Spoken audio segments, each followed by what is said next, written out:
Welcome to Team Fortress 2.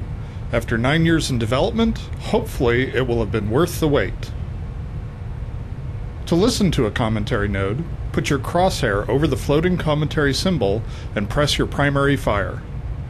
To stop a commentary node, put your crosshair over the rotating node and press the primary fire again. Some commentary nodes may take control of the game in order to show something to you. In these cases, simply press your primary fire again to stop the commentary. In addition, your secondary fire will cycle you through all of the commentary nodes in the level. Please let me know what you think after you have had a chance to play. I can be reached at gaben@valvesoftware.com, and my favorite class is the Spy. Thanks, and have fun.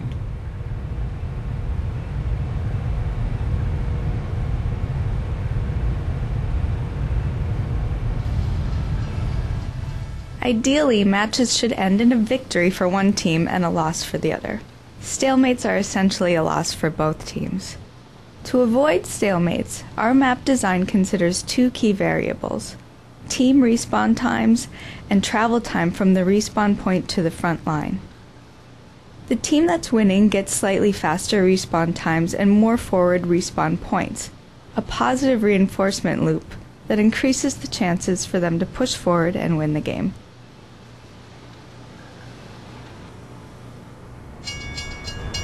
Two-dimensional HUD elements present a particular art problem because they have to look good and sharp no matter what resolution the user is running their game at. Given today's availability of high-resolution widescreen displays, this can require a lot of texture memory and a lot of work anticipating different display resolutions.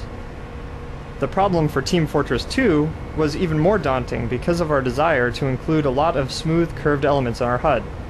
We developed a new shader system for drawing line art images. The system allows us to create images at a fixed resolution that produce smooth silhouettes even when scaled up to a very high resolution. This shader system also handles outlining and drop shadows and can be applied in the 3D space to world elements such as signs.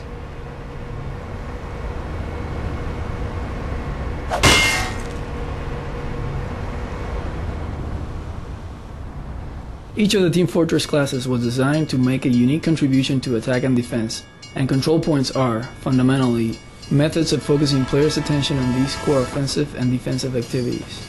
They are also useful for drawing players to different points of the map.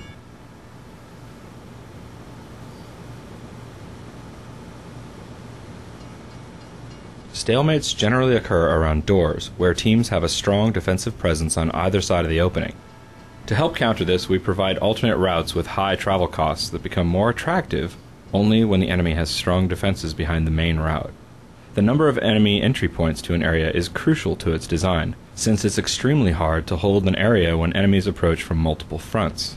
This makes one-way exits a useful design tool, since they let us uncouple the number of entry points from the number of friendly offensive routes.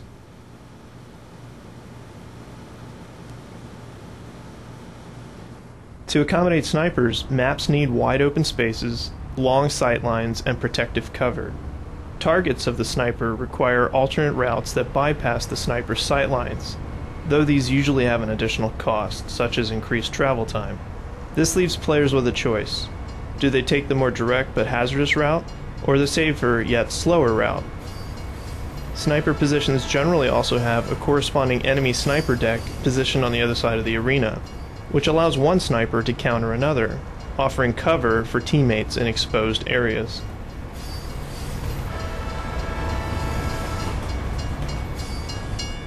We build our 3D skyboxes at 1/16 scale to reduce the memory used by the large spaces in them. This means that we have to get a little tricky when dealing with trains moving between the skybox and the player space. There are actually two versions of each moving train, a player-scaled one for the actual gameplay space and a tiny one out in the skybox. The small repair sheds on either side of the middle building disguise the point at which we swap between the two trains.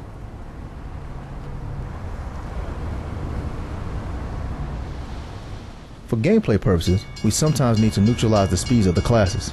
For instance, these central door timers were created to ensure that all classes could make it to the middle part of the map by the time the action actually starts. Playtesting showed that it was more fun to have the teams waiting as a group as soon as the doors open. The anticipation of battle, combined with the hazardous moving trains, creates a great opening clash for the middle control point.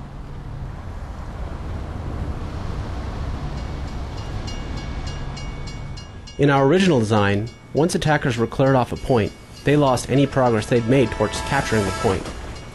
Playtests revealed that lone players near an enemy control point had no incentive to try to capture it if any enemies were in the area. Furthermore, once a team was reduced to defending a single control point, the stronger attacking team was often unable to successfully assault the final point for the full capture period, which caused too many games to end in a stalemate. We changed the capture mechanic so that the capture progress persists for a while even after the attackers are cleared off the point, and this improvement fixed both of the problems with the original design.